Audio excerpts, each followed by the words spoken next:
All right, let's move to our non-timed items. 7.2, consideration of the Lake County Community Risk Reduction Authority Tree Mortality and Forest Health Task Force Subcommittee to be transferred to the Lake County Board of Supervisors as the acting authority. I see Supervisor Pyska and admin. You want to carry this, or we're going to go right to Terry? We can go right to me, Terry Larson, Chief Climate Resiliency Officer. The directors of the Risk Reduction Authority thought that they had done this. They had discussed it, they had approved it, but it never came before your board. And so because of the CDAA request, we've gotten feedback from other counties around the state to have a forum for different agencies to talk to one another about what they're doing to address tree mortality. And so since your board is submitting a CDAA, California Disaster Assistance Act request, it may make sense to move that task force to the Board of Supervisors instead of the Risk Reduction Authority. Supervisor Pyska. Yeah, and I really apologize. There was a lot happening. I don't really remember this not coming here. I thought we did it. It was under our previous CAO, and that was the recommendation, is to move this to agency work. So thank goodness it got caught, and apologize that it went on this long. We have had a monthly standing meeting with agencies. It just is a reporting meeting. So there's been no action from this meeting, simply reporting and hearing from Caltrans and BLM and U.S. Forest Service. Yeah, there's a list on the memo. So there's quite a long list of agencies. And they don't always show up. They don't always show up, and it's not the same people from those agencies who show up. So yeah. So apologies. Supervisor Spati. So I don't mind for this, just for the fact that for example, our drought emergency, there were regular meetings occurring to discuss what needed to happen, so on and so forth. My one worry is I don't know which agencies have not been showing up, and is it a matter of lack of interest or lack of capacity? And if we do bring it as the Board of Supervisors, are we mandating now for county departments to show who may not have been showing up due to lack of capacity, without understanding what the impacts of that would be? Because there's about 7 or 8 different departments listed here, and so that's quite a bit. And just kind of curious if that would be the expectation, that since it's under the county that it's a mandate and that they have to show up, or if it continues as is as before, show when you can, just because we're looking for your engagement. Yeah, I think it's best to show when you can or when you have something to share. If there's nothing that's relevant, it's fine to miss. Okay, I appreciate that flexibility and leniency. I guess, well, I confess I'm playing catch up to this, but it's a fairly large task force. Granted, not all of them show up all the time, but for a task force that's going to be continuing for as long as we're dealing with pervasive tree mortality, it sounds like a standing body. And whether it's under the JPA, that is the RRA, or whether it's under this board, I guess my question is, where does a task force end and where does the public's business begin through a standing subcommittee that would be subject to Brown Act requirements? So I think I know the answer. This is largely intergovernmental consultations. But we're talking about how trees get down and stuff like that. We had prior comments on a prior item that the public has an interest in this. So I think on the one hand, this is just working people talking out interagency stuff. On the other hand, this is a really big subject. There's a lot of people at this table, and it sounds like they're going to be at this table for the next several years. So can anybody speak to how this has functioned as a subcommittee that is not a Brown Act thing under the RRA, and what the actual transfer to the Board of Supes as the acting authority accomplishes? Can I don't want to respond directly to that question, but I'd like to respond that under, and I'm going to ask for county council to see if he can chime in, under declared emergencies, certain things are allowed, and for us to organize around a specific declared emergency, I think is crucial, or else why have it be an emergency? And I think that out of these conversations is what's already before us of requesting for funding and things like that to help reduce the issues of the emergency. So I don't think we need to make it more complicated than it needs to be. No decision making is happening. As you saw, things are coming to us after the fact, but it seems to mimic what I've seen for many of the emergencies we've had to experience, where staff gets together, talks about what they're working on, where they're at with dealing with the emergency, and then we move from there. But no money is being spent without the board's approval. No decisions are being made without the board's approval. And I just think this is a normal standardized tool that we have in our toolkit when it comes to declared emergencies. We did the same thing as well with COVID-19. Granted, we also brought our PHO to provide information on a weekly basis, then monthly basis, but there was also a team that was meeting regularly internally just to check in and see what's going on. So I think this is just a standard thing. Typically, we don't see these kinds of requests, but because it's being moved from the RRA over to here is why we're seeing that request. Sorry, I felt the need to express. And County Council, please let me know if I'm incorrect, the fact that this tool is in our toolkit when it comes to declared emergencies. It could be in certain circumstances. So on the one hand, it is a subcommittee within the RRA. And the question of whether or not that is a subcommittee that's subject to the Brown Act, by virtue of what's being proposed here being transferred over to all 5 members of the board, depending on it would largely depend on what's being discussed by this subcommittee. And what governing provisions there would be that are in place, presumably in bylaws, that would determine whether or not Brown Act provisions for the meetings in this subcommittee nowadays being transferred to your board as proposed would be subject to the Brown Act. So staff could look into it further.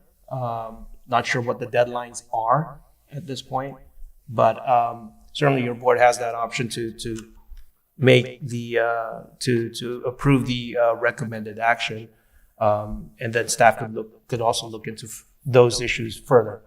As it was raised by the chair.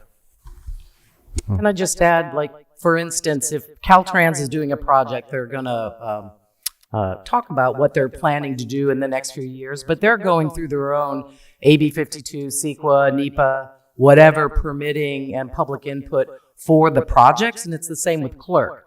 What happens at these meetings sometimes is RCD or clerk, the Clear Lake Environmental Research Center, the Resource Conservation District, the Tribal Eco Restoration Alliance will hear about issues in different parts that they weren't aware of and are able to include it in grant applications to do work on hazardous, vegetation and trees. Well, I don't know. I'll just share my own thoughts, and I'm going to use the Clear Lake as the example. One reason I brought that emergency back in the day is we had a pretty robust task force going on. It was intergovernmental consultations. There was a big summit and all that, and at the end of the day, it was not a public meeting. And so they were complicated issues. We do want to foster intergovernmental consultations, collaboration between agencies, state, federal, local, tribes, what have you. But when they're doing these big lifts on these big issues, it can't, yes, they will drip out projects. Yes, they will come for various approvals and all that. But how do we, as a board, how does the public kind of follow this ongoing? So it's a balancing act between just drill down agency to agency chatter, but this is like a big ongoing thing. We just had another item on tree mortality. So I guess my personal comfort level with just firing up these big old subcommittees and letting them run for a couple year or two, I don't have a comfort level with that unless there's some boundaries. And that you mentioned bylaws. I kind of doubt there's any bylaws that are governing the subcommittee. So I, again, I won't be here, so I'm not going to make a big stink about it. But if it's going to come to the board, I think it deserves at least the courtesy of some examination about if it's going to be a standing subcommittee and it's only intergovernmental consultations, everyone's on the same page about that. But if we need to split the baby in half and say, here's where you can just have your little Zooms and have at it, but here's when you have to bring items out to the board for further discussion. So that would be my comfort level, but to just let it run as is and just transfer it over to the board because it makes sense, it doesn't make sense to me. So The thinking behind it was that many counties who have gone through the process of California Disaster Assistance Act, who have declared a local emergency, have an agency-to-agency task force that talks about what they're doing to address trees. As far as I know, I don't know if Supervisor Pyska knows, it's just an agency-to-agency meeting. It's not Brown Act compliant, it's so that they can speak freely to the agencies. Supervisor Tues. I believe county council might supersede my comment. Yeah, so the one potential caveat to that is that if you have 5 members of the board, if you have a majority of the board having a meeting or a discussion over a topic, there is potential there that Brown Act provisions would apply.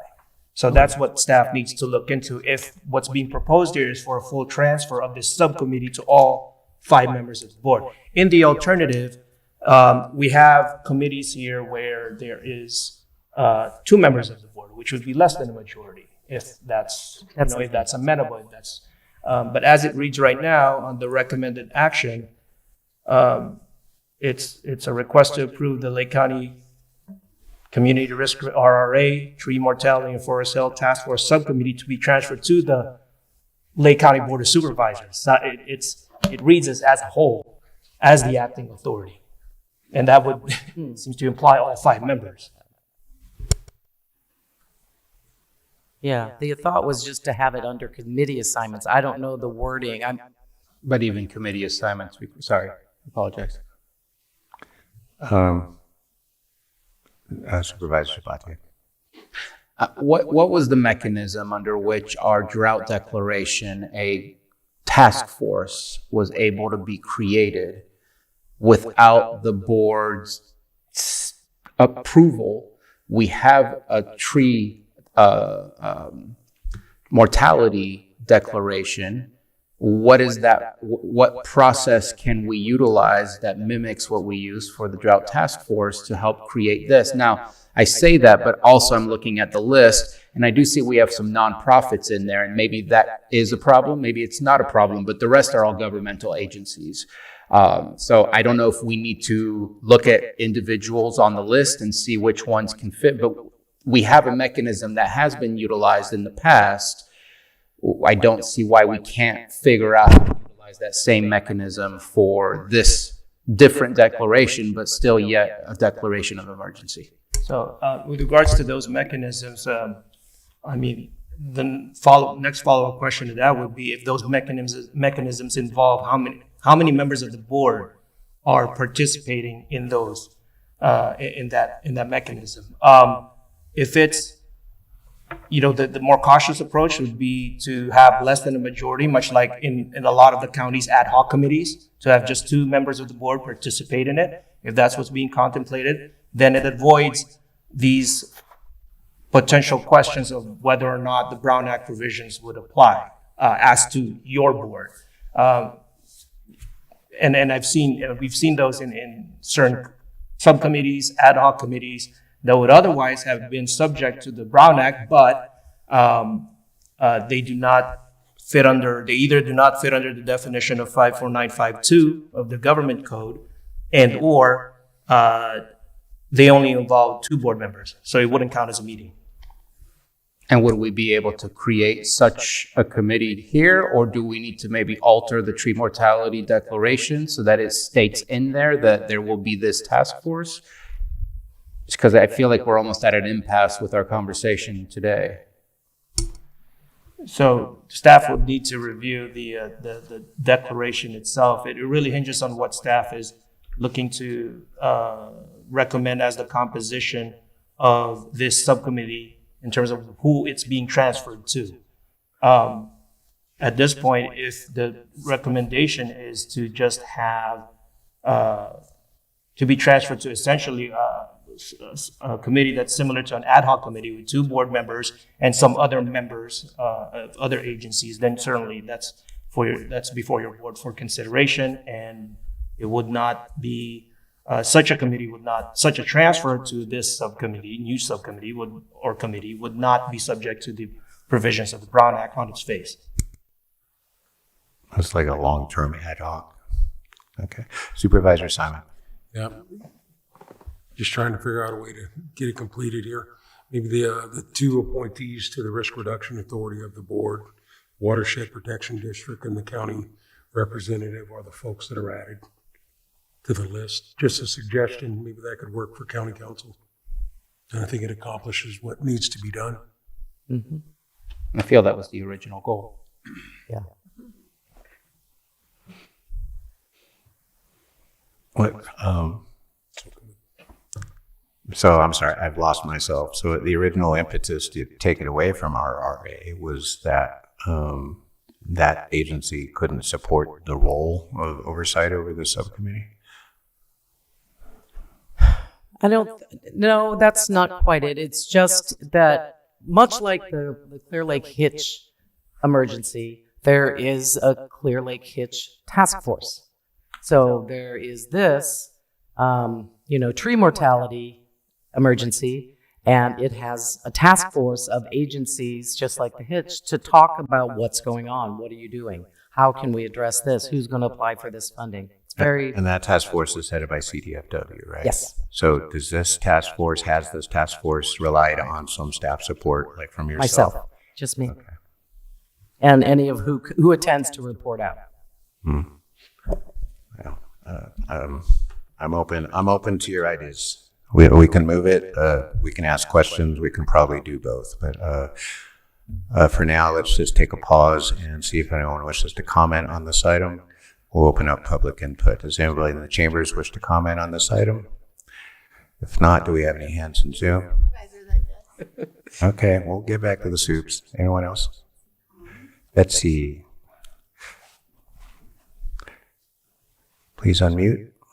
Thank you, Mr. Chair. Betsy Kahn for the Essential Public Information Center. I want to mention to you that there are 2 different issues regarding the bylaws. The original bylaws were created to identify directors who were voting members of the authority, the JPA, which was created by the Board of Supervisors. I mean, you had to approve that. So the Joint Powers Authority has bylaws. The requirements for the formation of the voting member representing water distributors requires that that individual who is a director be appointed by a body consisting of water service purveyors. And the way the Risk Reduction Authority narrowed that down was by deciding that that could only be a member of the public water systems, meaning county public water systems. However, there are other entities that require input, and they're not involved in appointing whoever it is that's the voting member. So that issue I raised to Anita Grant probably 4 or 5 years ago, so I don't know how long ago, and that's never been answered. In the meantime, the Risk Reduction Authority decided to create a fiscal body that would be able to work with the biomass program. I'm sure Terry has all the knowledge of this. And in order to do that, their bylaws had to be revised to give them that authority. And I think both of those issues need to be considered by the board, by your board, in addition to whether those decisions are made by an ad hoc or a standing committee. The way an ad hoc committee works is you have to have a single purpose and you have to have a deadline for meeting the purpose of that subcommittee, and they can give reports. There are no agendas or minutes required. But if that committee continues to meet over and over again and addresses more than one issue, that's a standing committee. And you have to follow the Brown Act.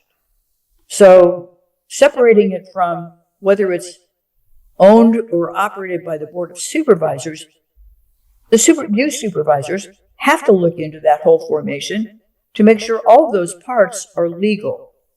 I would certainly recommend that you refer that to County Council to identify those issues for you. Thank you very much. Thank you for your comment. Do we have any other hands raised in the Zoom? Nobody else in the chambers. So we'll close public comment, bring it back. Supervisor Sabatier.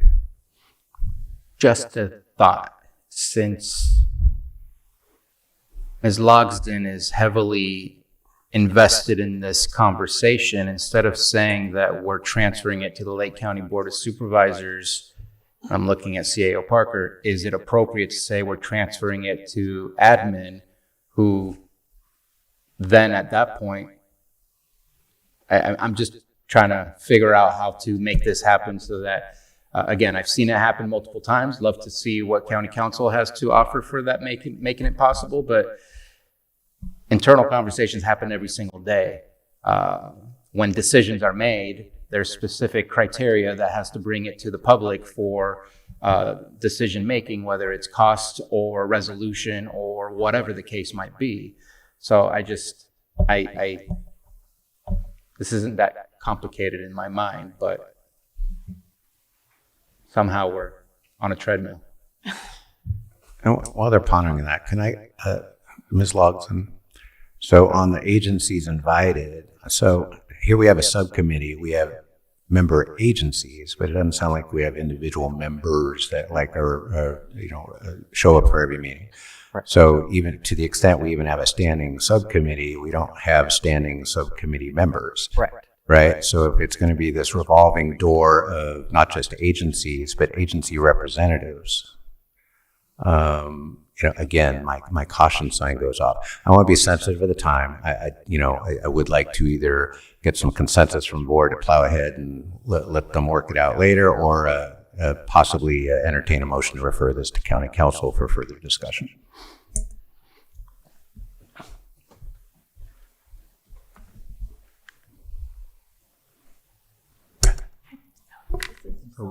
County Council? Well, one possible, and this would be depending on if staff is amenable to this, mainly Terry and admin. On the recommended action, instead of approving the transfer, and that would depend on if it fits with what administration is after here. Since we are talking about the task force being moved under, quote unquote, the purview of the Board of Supervisors, if staff is amenable, if admin staff is amenable to just approving the appointment of, say, no more than 2 board members in this task force, so that they would be included in the list of agencies invited to attend the task force. Task force would remain the same, and essentially it would be an appointment for the designated board members, no more than 2, to then participate in this task force. It doesn't really address the control. That's why I'm running it by admin staff. But if admin is amenable to that, then it would be just an appointment of 2 board members within this task force. That takes care of any potential Brown Act concerns, because it would not involve the majority of your board. Correct. It seems to me that the 2 board members would be the 2 representatives to the Risk Reduction Authority. So it would be the director who represents the Watershed Protection District and the director who represents the county. That's who has been attending. So what would be the recommended action? So one form, and again, if admin staff is amenable, the motion would be to approve to appoint those designated board members that Ms. Logsden mentioned, to appoint them specifically to the Tree Mortality and Forest Health Task Force Subcommittee of the Lake County Risk Reduction Authority. That's the task force. It's not of the Risk Reduction Authority. It's That's of- what they're trying to get away. Yeah.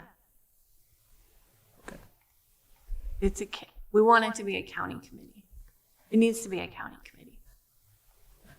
Well, in that case, because one option is to have a full transfer. If it's going to be a county as a whole, as represented by the Board of Supervisors, then it would potentially trigger provisions of the Brown Act, because that may count as a meeting, and then that would be one way to go. And the other alternative here is to give direction to staff to look into this issue further, to bring it back to the board for next year, to see what other possible options there are. Okay, let's just give that direction to staff. We need a motion.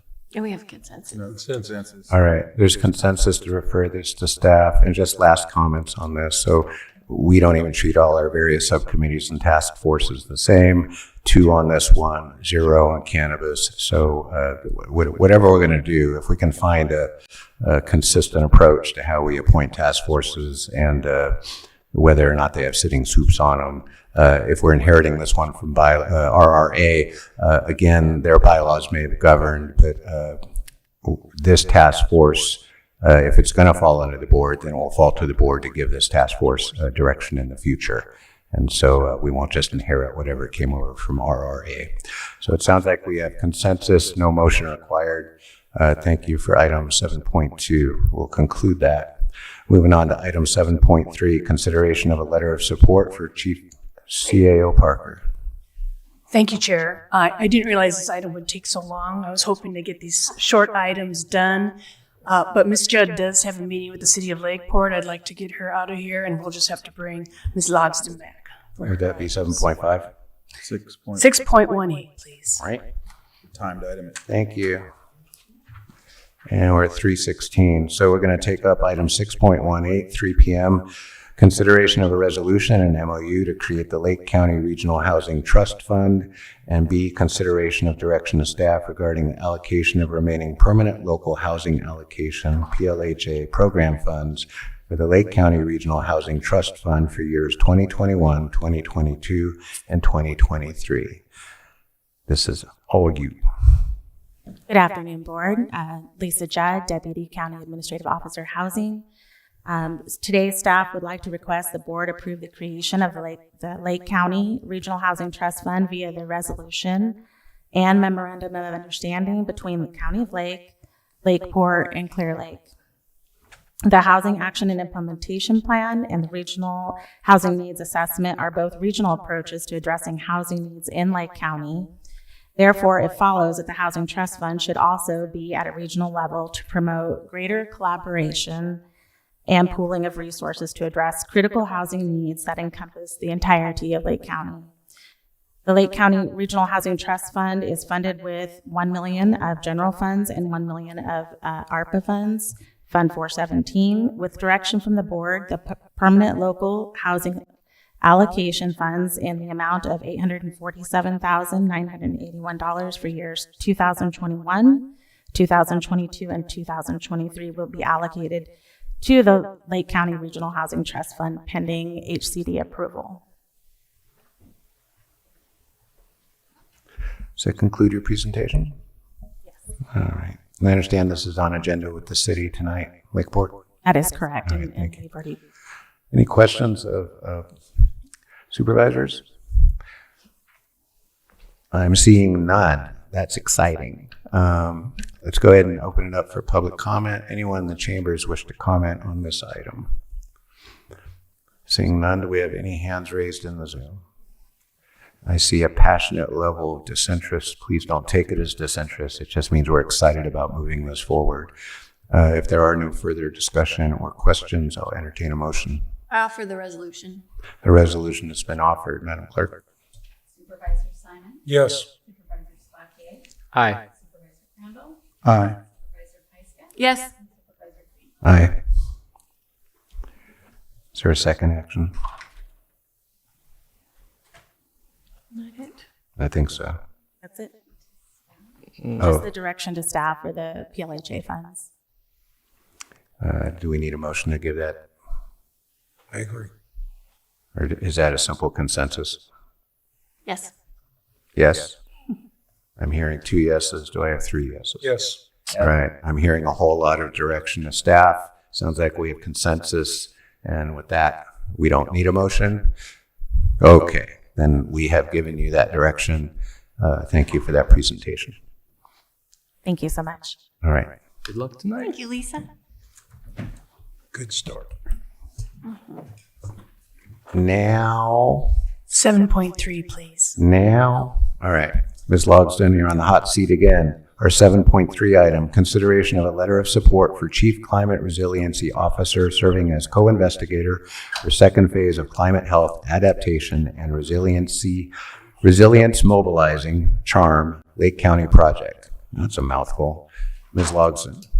Thank you. To Terry Logsdon, Chief Climate Resiliency Officer, I had to spell out the acronym in the title so that I would remember what CHARM stands for. But it has been going on for over a year, and so they are applying for funds for phase 2. They've asked me to be a co-investigator, which would only take 24 hours per year of my time. And it's a good project. For 4 years? Looks like. Yes. All right. Yes. All right. And I see the draft letters in there. Any questions from supervisors?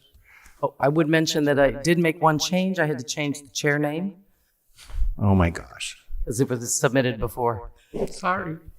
Yeah. We'll live. Yeah. We'll live with that. I'm going to channel some Michael Green here. The last sentence says, we am confident. So we are confident? Mm-hmm. We are. We are? We are confident. We're not. Are we? All No, right. but we're changing it on the letter. So All right. We will, I'm sure we will dial up any. I think in 8 years, that's the only thing I've ever done like that. All right. Okay, so again, that general excitement continues. If we have no further questions from supervisors, let's open this up for a public comment. Anyone in the chambers wish to comment on this item? And again, we're on item 7.3, the CHARM letter. Seeing no one moving in the chambers, do we have any hands up in the Zoom? Okay, that's exciting. Then I will entertain a motion. Move that we approve the letter of support for Chief Climate Resiliency Officer serving as co-investigator for second phase of climate health adaptation and resilience mobilizing CHARM Lake County project and authorize the chair to sign as amended. Second. I have a motion and a second. All in favor, say aye. Aye. Aye. Any opposed? Motion carries. Woo, we're going through now. Moving on to item 7.4, consideration of a letter of support for the Lake County Fire Safe Council's application to Coalitions and Collaboratives Action Implementation and Mitigation Program Grant. Ms. Logsdon. Thank you. Terry Logsdon, Chief Climate Resiliency Officer. The Lake County Resource Conservation District has already received one COCO-AIM grant. That's the shortened version of the title of the collaborations, Coalitions and Collaborative.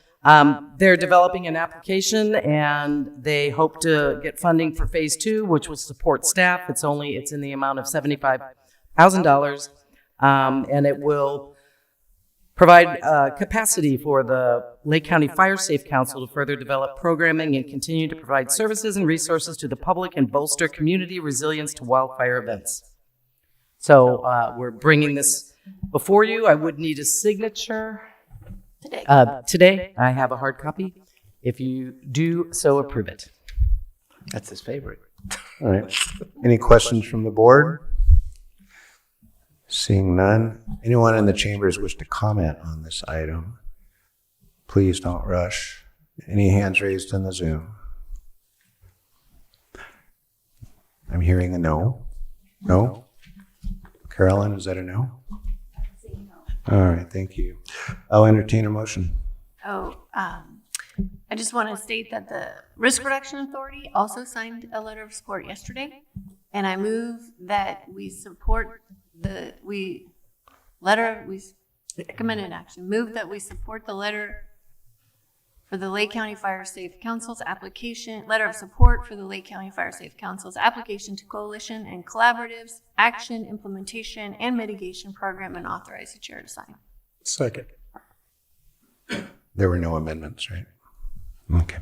I have a motion and a second. All in favor, say aye. Aye. Aye. Any opposed? That motion carries.